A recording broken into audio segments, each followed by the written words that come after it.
Boker Tov. How are you? It's Tuesday. You know what that means? It's Torah Tuesday. Yay! How are you guys? I hope everybody's okay. It's bright and sunny. A little chilly. It's okay. It's actually acting like fall. What a concept. This week, we're talking about Lecha. Lots of good stuff in Lecha. We meet Abraham, and all kinds of good stuff. Okay? The patriarchs begin. Well, I want to discuss really two things. I know there's a lot going on here, but let's just pick out these two things first. First of all, Abram. God comes to Abram.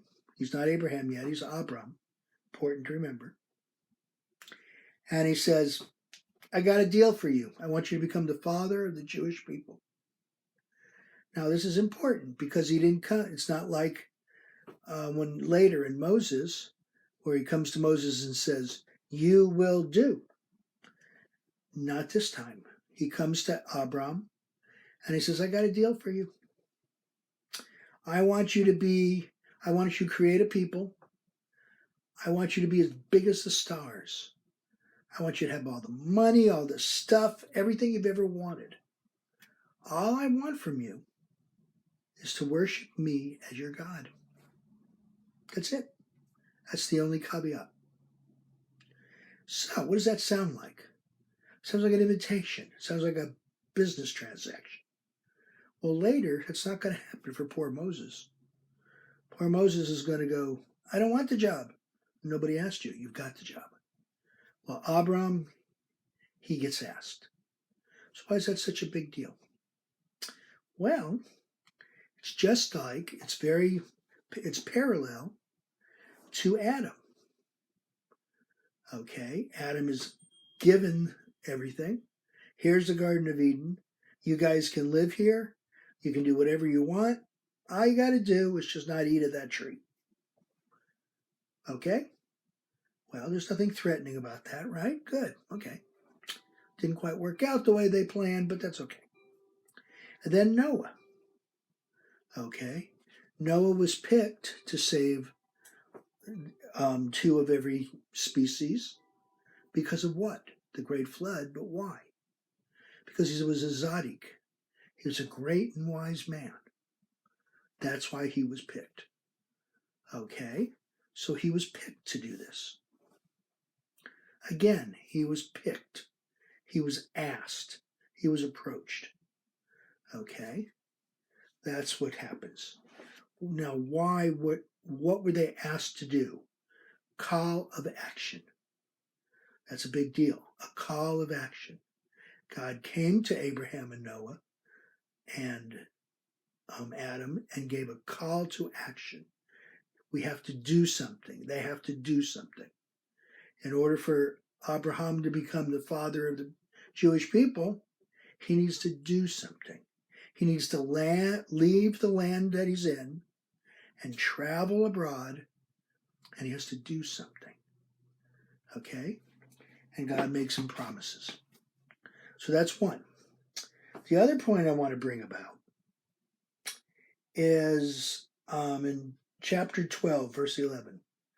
Abram tells Sarai, I know what a beautiful woman you are. When the Egyptians see you, they will say, this is his wife.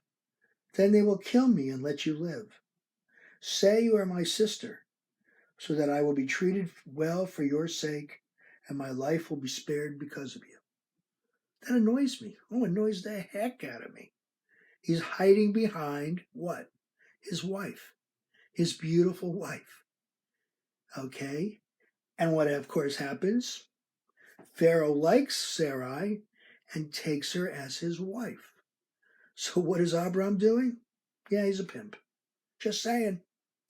Now, what's wrong with that story? That's what's wrong with the story, right? But what's really wrong is I'm looking at it as face value.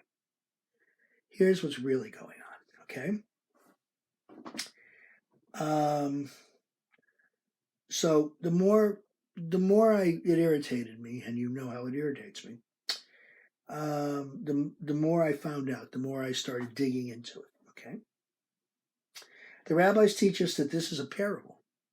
Don't take it on face value. It's a parable.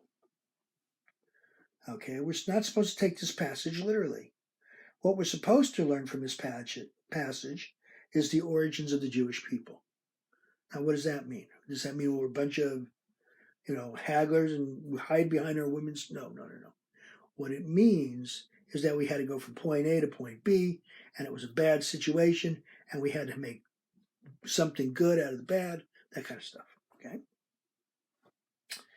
Abram and Sarai were the first Hebrews, just as Adam and Eve were the first humans. Now there was a great famine, and Abram and Sarai went to Egypt. In the Exodus story, the tribes of Israel go to Egypt during a great famine. Get the correlation here? Pharaoh took Sarai for his wife because of her beauty. Pharaoh saw how resourceful the Israelites are and forced them into slavery to build an empire. To rescue Sarai, God brought plagues on Pharaoh and his household. See where we're going here? To rescue the tribes of Israel, God brought plagues on Pharaoh and Egypt. Abram left Egypt a wealthy man, and the Israelites left Egypt with more people and goods than when they came to Egypt. See the parallels between the stories here? See how we're getting there? Okay. So, is this just a story about Abram and Sarah? No. This is the story of the Hebrews, the Jewish people, us. This is our origins. Okay. So we can't look at this at face value. Okay. It doesn't say necessarily what you see on the paper. Remember that. You know how I'm always railing about don't read what's on the paper, read what's really happening? This is the biggest case. Okay. So it's a way of telling the story. It got your attention, right? And it's a way of making a point. And remember, these stories were originally oral. They weren't written down originally. So you had to keep your audience's attention, and you had to have a way for them to repeat and keep telling the story. I hope that made any kind of sense. I hope you learned something. I hope you enjoyed yourself. Send me comments. Oh, I like that one. Send me emails. Send me whatever. And until next week, until next Tuesday, next Torah Tuesday, I'll see you on Tuesday. Peace out.